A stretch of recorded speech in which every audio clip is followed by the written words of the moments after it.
The Canola School on RealAgriculture.com is brought to you by Alberta Canola Producers Commission, SAS Canola, and Manitoba Canola Growers.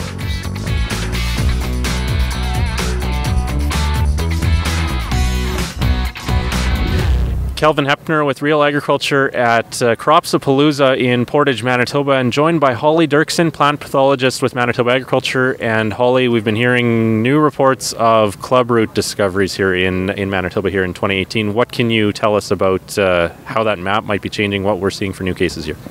Right, so this year we've had a few new cases over the last 3 weeks probably. 2 of those cases have been in RMs where we had clubroot previously. So as far as our map is concerned, it's not going to change. Those RMs were already colored red, indicating that symptoms had been observed in that one. But the newest one, which I haven't been out there to confirm personally yet, but from the pictures, I'm pretty confident is clubroot, is in a new RM. So the map probably will change this year.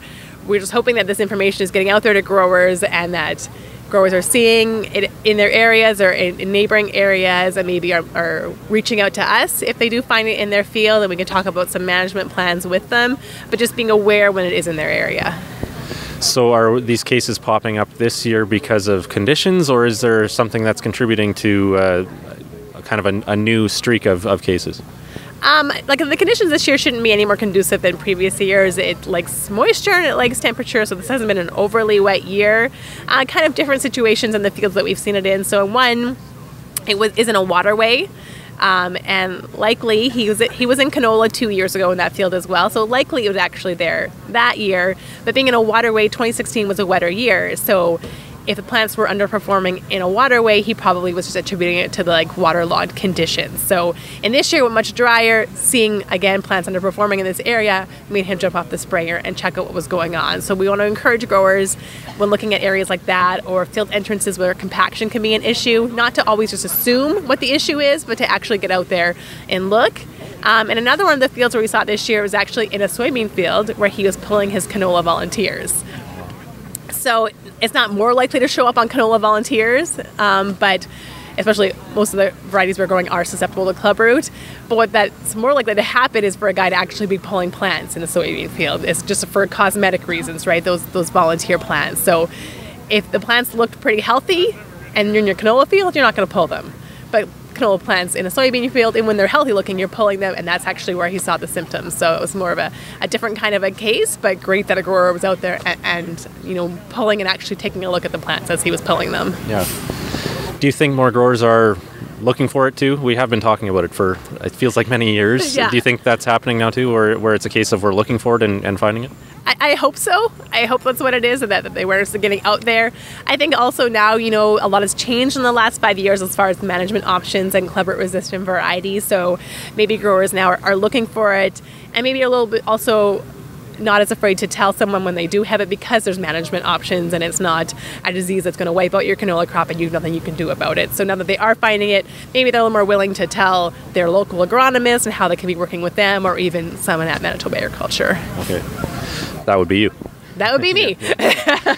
So do you encourage here in Manitoba, I know each of the provinces has, the policies differ depending on where you are in Western Canada or in canola growing parts of the US, but here in Manitoba, the province reports it based on municipality level. Do you encourage producers to share that they have clubroot or to be public about it? Is that something that you would like to see more of? Yes, absolutely. So right now, even at municipality level, we understand that that's not the finest level of detail that you could have, but we have been able to kind of tease out hotspots in the province based on that information. And our hotspots are the RMs of Pembina and Louise, the RM of Swan River, and then we also have RMs of, I think, Westlake Gladstone and Portage La Prairie, where we have seen symptoms. The RMs of Portage La Prairie and Westlake Gladstone aren't our hottest hotspot, so to say, and that's because we don't have multiple fields like we do in the other RMs, and the fields that we've detected here have actually been through our survey where we're vigilant scouting and not necessarily patches that the grower is noticing, but actually are scouting and pulling plants even when they look healthy and noticing low-level symptoms. So our 2 hot spots are Swan River and then Pembina Louise. And Pembina Louise, butts up against the American border in Cavalier County, where they have found clubroot as well. So our hotspot actually kind of crosses that international border down there. But in those RMs, absolutely tell us. It's not going to change anything on our map. So it's not necessarily going to pinpoint you in any way. Not that it would anyways, we keep our results confidential, but in those RMs too, we encourage growers to be implementing those management techniques already. If you haven't found clubroot yet, or you haven't had your soil tested, chances are it's there at a low level or possibly even a higher level by now. So doing things like using a 3-year rotation for sure, and growing with clubroot resistant canola varieties in those RMs, even if you haven't found it yet in your field. All right. Well, thanks for sharing the new information, Holly, and we'll definitely stay tuned for further developments on the clubroot situation here. Okay, thank you.